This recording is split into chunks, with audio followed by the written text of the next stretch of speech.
ایک جو بالآخر جو کہ ایک سیاست کا اینڈ ہوتا ہے کہ حکومت میں آنا، اس پہ وہ 2 ٹرمز جو نیکسٹ ہیں اس سے وہ بالکل لا تعلق ہو رہے ہیں، دستبردار ہو رہے ہیں اور کہہ رہے ہیں کہ میرا اگر یقین نہیں آپ کو، اور اگر کسی کے ذہن میں یہ ہے کہ ہمارے ذہن میں کوئی حکومت یا وزارت عظمیٰ ہے تو میں لکھ کر دے دیتا ہوں کہ اگلی ٹرم میں پیپلز پارٹی اپنا وزیر اعظم لے آئے اور اس سے آگے مولانا فضل الرحمان لے آئیں۔ یہ ہوا اس لیے کہ جب میاں صاحب نے شروع میں کہا کہ ہمیں فوری استعفے دینے ہیں، اس پر پیپلز پارٹی ظاہر ہے وہ فوری تو تیار نہیں تھی، انہوں نے کہا کہ اصولی ہمارا فیصلہ تو ہے، اتفاق کرتے ہیں استعفوں سے، لیکن ابھی نہیں، اس کو آگے لے کے جائیں۔ پھر میاں صاحب تھوڑے جذباتی ہوئے اور کہا کہ اگر آپ کو اتنا اعتبار نہیں ہے تو مجھے یا مریم نواز یا نون لیگ کے کسی بھی فرد کو کوئی وزارت عظمیٰ کا شوق نہیں ہے، کیونکہ میں 3 بار پہلے وزیر اعظم رہ چکا ہوں اور میں جانتا ہوں کہ وزیر اعظم کی اوقات کیا ہوتی ہے۔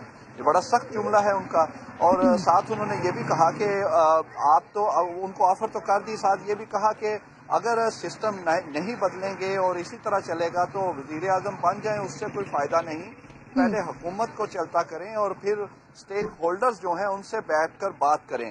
یہ اہم بات ہے کہ اسٹیک ہولڈر سے بات بالآخر ان کو کرنی ہے، اور بے شک ان کے خلاف بیانیہ ہے، سب کچھ ہے، لیکن ان سے بیٹھنا پڑے گا اور بیٹھنے کے لیے یہ تیار ہوں گے، لیکن ان کا یہ پہلا کہنا ہے کہ حکومت جائے۔ جب یہ بات کی تو پیپلز پارٹی پھر تھوڑا خاموش ہوئی۔ پہلے تو ان کو ایک دیکھیں نا، ایک تو آفر اندر سے آ گئی اتنی بڑی، اور دوسرا نون لیگ کے اپنے جو خواہش مند تھے، جس میں ہو سکتا ہے مریم نواز کو بھی یہ خواہش ہو، ان کو بھی ان کے جو چکنا چور ان کے جذبات اور ان کی خواہشات ان کے ہاف کیے میاں صاحب نے، یہ کہہ کر، کیونکہ خود تو انہوں نے ابھی آنا نہیں، کوئی بننا نہیں۔ اگر نہیں مشرف بٹ اگر میاں صاحب اس طرح کی آفرز کر رہے ہیں تو پھر ووٹ کو عزت دو والے نعرے کو تو بالکل سائڈ پر رکھ دینا چاہیے، کہ ووٹ کی عزت پھر کہاں چلی گئی، کہ اگر میاں صاحب خود ساختہ یہ بانٹتے ہوئے پھر رہے ہیں کہ ایک دفعہ آپ لے لیجئے وزارت عظمیٰ اور دوسری طرف آپ لے لیجئے۔ آپ نے بڑی امپورٹنٹ بات کی کہ فوری طور پر تو تیار نہیں تھی، تو سنجے سادھوانی یہ تو ایک عام پرسپشن بھی تھا کہ پیپلز پارٹی اتنی آسانی سے استعفے نہیں دے گی، یا پی ڈی ایم کی تحریک کا حصہ تو رہے گی لیکن سندھ اسمبلی نہیں چھوڑے گی، سندھ حکومت نہیں چھوڑے گی، اور ابھی بھی کچھ اس طرح کی خبریں آ رہی ہیں، ابھی بھی پیپلز پارٹی تیار نہیں ہے کہ وہ سندھ حکومت تحلیل کی جائے، سندھ اسمبلی کو تحلیل کیا جائے، استعفے دیے جائیں۔ سنجے دیکھیں، پیپلز پارٹی سندھ اسمبلی چھوڑنے کو تو تیار ہے ہی نہیں، لیکن اب جو اہم پیش رفت ہے وہ یہ کہ جو استعفاؤں کا معاملہ ہے قومی اسمبلی سے یا دیگر اسمبلیوں سے، اس میں بھی پیپلز پارٹی نے تحفظات کا اظہار کیا ہے۔ پیپلز پارٹی کا موقف ہے کہ وقت سے قبل جو ہے اسمبلیوں سے استعفا دینا کوئی فائدہ نہیں ہوگا، سیاسی ہمارا مستقبل کیا ہے کہ ہم استعفا دے دیں۔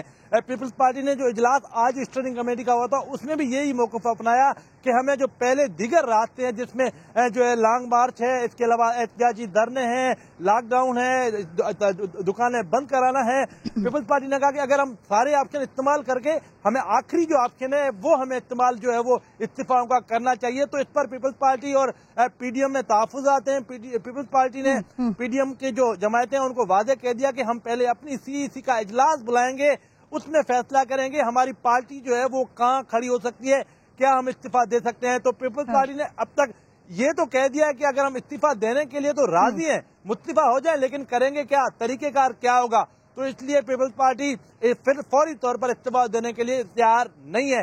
جب مولانا نے ان کو کہا کہ ایسا کریں، آپ اپنے اراکین سے استعفا لے کر اپنے پاس جمع کر لیں، انہوں نے کہا چلو ٹھیک ہے یہ کر لیتے ہیں، تو استعفا لے کر خود ہی کے استعفا پیپلز پارٹی کے پاس ہی جمع ہوں گے، اسپیکر کو کب جائیں گے یہ بات کی بات ہے، لیکن اب تک پیپلز پارٹی یعنی مولانا فضل الرحمان صاحب کی تجویز تھی، پھر کل میاں صاحب بھی مان گئے تھے، لیکن پیپلز پارٹی یہ استعفوں والی بات پر، سندھ حکومت چھوڑنے والی بات پر کہیں نہ کہیں کنفیوژن کا شکار ہی دکھائی دیتی ہے، اس لیے پھر آگے بات ہو رہی ہے، سی سی ہوگی اینڈ دین فیصلہ کیا جائے گا کیا ہوتا ہے۔ آپ دونوں میرے ساتھ موجود تھے، آپ کا بےحد شکریہ ناظرین۔ اب جب میں بڑھ رہی ہوں آگے تو میں آپ کو 2014 سے 2020 کا ذرا ایک سیکول دکھانا چاہتی ہوں، دیکھیے پھر آگے بات کرتے ہیں۔